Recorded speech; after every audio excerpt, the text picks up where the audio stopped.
Meu nome é Johan e hoje eu vou falar sobre o Canal do Panamá.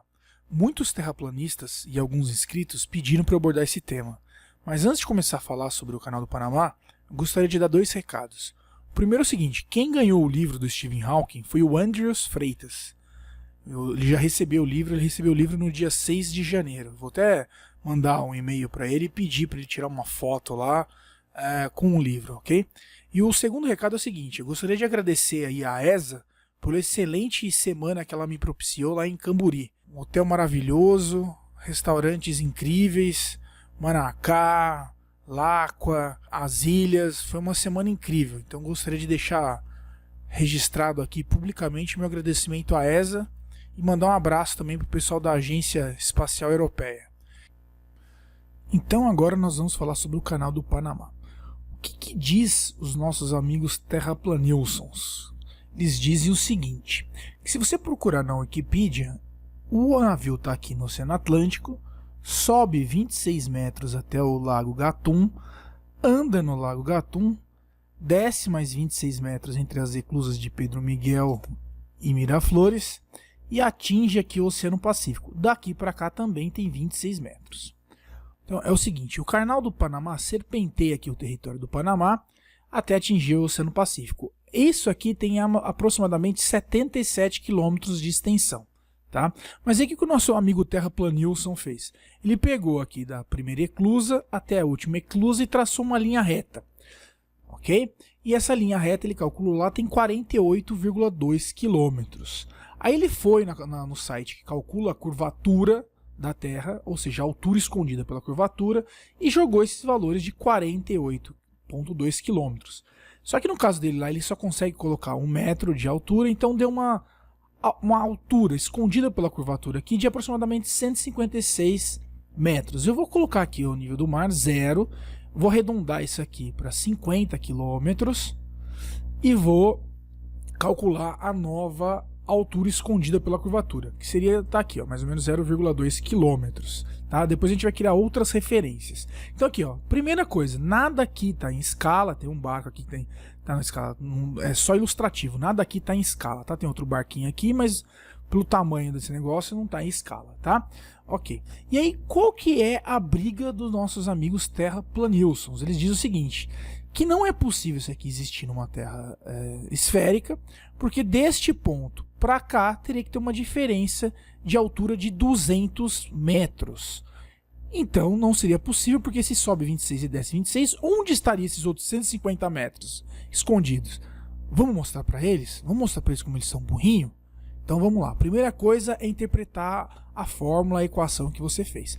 Então a curvatura da Terra diz o seguinte: que um observador neste ponto, se você traçar uma linha daqui na visão dele, vai ser uma linha daqui para cá. Tá? Nada aqui está em escala, é só...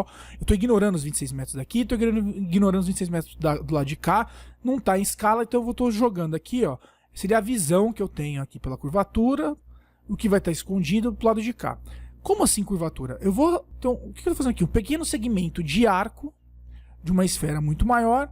Então eu estou pegando o ponto daqui, jogando a curvatura da Terra, o cálculo que ele fez e jogando a linha para cá. Tá? Nesse ponto. Então o que diz a fórmula que ele calculou? Que nada que tiver daqui para baixo eu consigo observar. Eu só vou conseguir observar o que tiver daqui para cima. É só isso que diz a equação. A equação não fala que o navio vai ter que subir nessa linha e despencar 200 metros para o lado de cá. Essa equação apenas diz que o que tiver abaixo dessa linha eu não consigo observar daqui. Eu só vou conseguir observar deste ponto alguma coisa que tiver acima de 200 metros. Ponto. É só isso. Aí, qual que é a briga deles? Eles acham que o navio tem que subir aqui e cair 200 metros. Então pronto, acabei de explicar o que é a fórmula da curvatura. Tá? Então o que o navio faz? Ele realmente sobe aqui os 26 metros, anda do lado de cá. Se eu subir aqui, eu vou considerar que ele está se deslocando. Chega uma hora que ele vai sumir do meu horizonte. Se fosse no caso aqui uma esfera, né? Ele vai subir aqui, vai indo. Chega uma hora que ele some do meu horizonte. Começa como se, para mim, é como se ele estivesse caindo, descendo. Ele vai descendo aqui, desce os outros 26 metros e vai embora. A única coisa que diz aquela forma é que vai chegar num determinado ponto aqui, eu não consigo mais enxergar esse navio. Não está falando que esse navio vai subir aqui, vai despencar e vai cair 200 metros. Ok? Agora eu vou mostrar aqui um princípio interessante que muitos terraplanistas fazem isso. Então eles pegam, por exemplo, vamos colocar agora colocar referência. Então eles pegam esse desenho aqui e vamos supor que desse ponto aqui, do começo do desenho até o final, tem aqui 50 km. Então eu estou colocando daqui para cá, estou criando uma referência de 50 km. Se eu quisesse saber qual que é o tamanho para 200 metros, baseado nesse negócio aqui que tem 50 km. Então eu vou fazer o seguinte, ó, essa imagem aqui tem 1408 pixels, nesse sentido aqui. E eu estou falando que tem 50 km. E para 200 metros, quantos pixels teria? 5,5 pixels. Esse desenho vermelho aqui eu tenho 5 pixels por 5 pixels do lado de cá. Essa imagem também tem 353 pixels aqui, ó, na vertical. Então eu fiz a relação seguinte. Eu peguei os 1408, dividi por 353, eu tive essa relação aqui, ó, 3,98. Então eu falei que essa altura aqui tem 12,54 quilômetros. Para 200 metros, ou 0,2 km, quantos pixels teria? Também 5,5. Então esse vermelhinho aqui que você está vendo lá de cá, seria os 200 metros de diferença daqui para cá. Você consegue perceber os 200 metros aqui de diferença? Não conseguiria perceber. Interessante, né? Então vamos lá. Por uma linha de horizonte aqui de 50 km, se eu tiver uma curvatura aqui de 200 metros, seria isso aqui a diferença que eu perceberia daqui para cá. Agora vamos fazer uma outra relação interessante. Agora eu vou dizer que esse meu desenho de 1408 pixels tem 111,11 km. De onde eu tirei esse 111,11? Se eu pegar os 40 mil quilômetros de perímetro que a Terra tem e dividir por 360 graus, eu vou ter 111,11 quilômetros por grau. Então daqui para cá eu teria uma diferença de 1 grau. Você vai conseguir perceber isso aqui? Não consegue. Aí eu jogo na minha fórmula, no meu site lá de cálculo da curvatura, ele diz o seguinte, que ao nível do mar eu teria 0,97 km, ou seja, 1 km escondido pela curvatura. Então desse ponto aqui eu teria 1 km escondido. Fazendo a relação aqui dos pixels, eu teria 12,2 pixels. Seria 2 vezes esse negocinho aqui. Ou 2 vezes esse negocinho do lado de cá. Tá? A mesma proporção mantendo aqui, eu também teria os 12,2 pixels sendo 1 km. Nesse sentido. Então, olha só. Se eu pegar 2 vermelhinhos desse aqui, seria 1 km em relação a 111 km do lado de cá. Eu consigo perceber qualquer inclinação nesse sentido? Não, você não consegue perceber nenhuma inclinação nesse sentido. Mas você vai conseguir perceber nesse sentido do lado de cá. Aí agora eu vou mostrar um vídeo para vocês que eu fiz aqui com uma esfera de isopor para vocês perceberem, para vocês entenderem por que vocês não percebem a angulação nesse sentido aqui horizontal e conseguem perceber a angulação aqui na profundidade, ok? Então vamos lá. Eu estou aqui com uma super esfera, que ela tem 30 centímetros de diâmetro. Isso aqui não está em escala, tá? Eu criei aqui um super canal do Panamá, que tem mais ou menos um quarto do diâmetro aqui da minha esfera, só para ilustrar aqui para vocês. Eu tenho aqui, no caso, o meu chip, que vai ser o meu barco, e eu estou aqui. Então eu estou do lado de cá, subi aqui a eclusa, entrei no canal. E vou andando aqui. Então, para mim, ó, é como se eu estivesse andando em linha reta. Eu não estou percebendo essa curvatura toda do lado de cá. Chego no final do meu ponto de referência, desço a outra eclusa e estou no mesmo nível que eu estava aqui quando eu comecei a minha jornada.